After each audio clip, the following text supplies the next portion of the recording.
The Bible is not a fairy tale book where everyone wears a halo. It's raw. It's real. It's filled with stories of people, men and women, who made choices that shaped nations and altered destinies. Some built kingdoms. Others burned them down. Today, we will step into the lives of 4 women whose names have become synonymous with manipulation, betrayal, and ruthless ambition. Their stories are not here to entertain us, but to warn us. Each of them made decisions that carried massive moral and political consequences, and the ripple effects are still worth studying today. Before we dive in, if you find this type of deep Bible exploration meaningful, take a moment to like and follow our page so we can keep bringing more hidden biblical truths to light. Let's dive in. In the 4th place, we have Herodias. Before we talk about Herodias, we must first talk about the man she wanted dead, John the Baptist. John wasn't a politician. He wasn't a soldier. He was a prophet in camel's hair, eating locusts and wild honey, preaching in the wilderness by the Jordan River. His message was simple: repent, for the kingdom of heaven is at hand. People came from every corner, drawn by the purity of his voice and the courage in his eyes. But courage has a cost.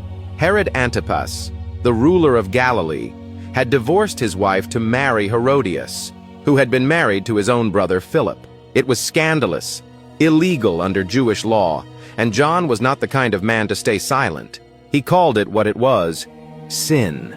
Herodias heard John's words and burned with rage.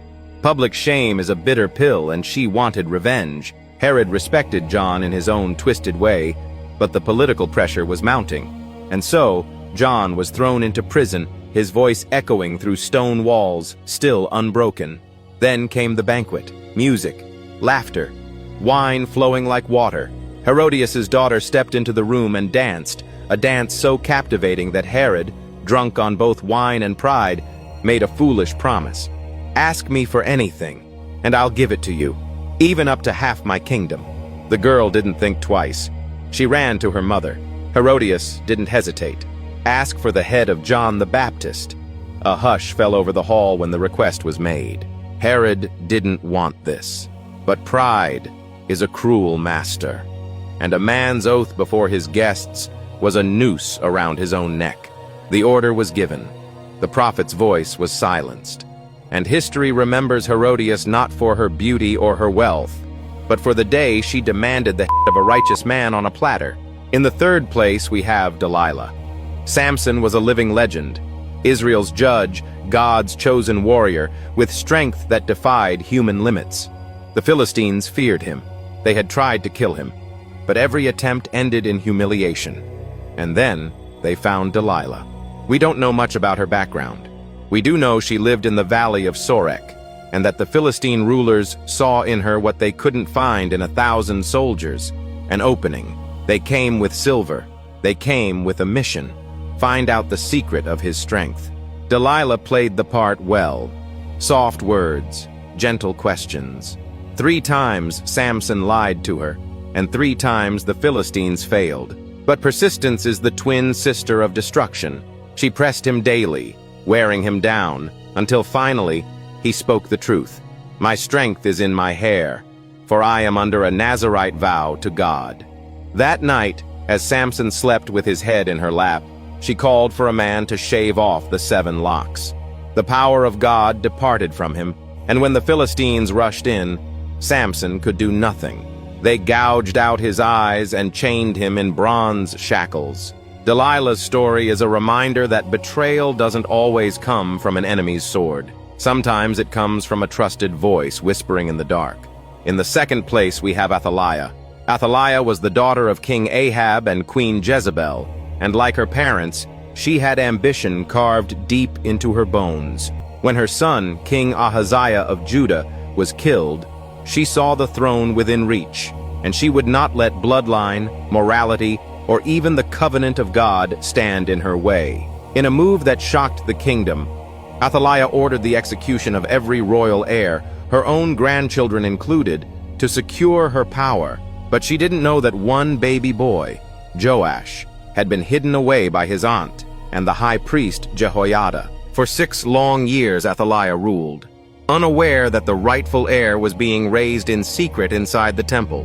Then, on a day appointed by God, the temple doors swung open. Jehoiada presented young Joash to the people, placing the crown on his head. Trumpets blared. The crowd shouted, "Long live the king!" Athaliah's grip on power shattered in an instant. Her reign ended not with a gradual decline, but with a swift and violent overthrow. The Davidic line was restored, and the covenant promise of God remained unbroken. In the first place, we have Jezebel. Jezebel was royalty before she ever set foot in Israel, a Phoenician princess, raised in the courts of Sidon, steeped in the worship of Baal. When she married King Ahab, she didn't adopt Israel's God. Instead, she imported her gods, her prophets, and her ruthless brand of power politics. Under her influence, Baal worship flourished, and the prophets of the Lord were hunted like criminals. She didn't just tolerate idolatry, she institutionalized it.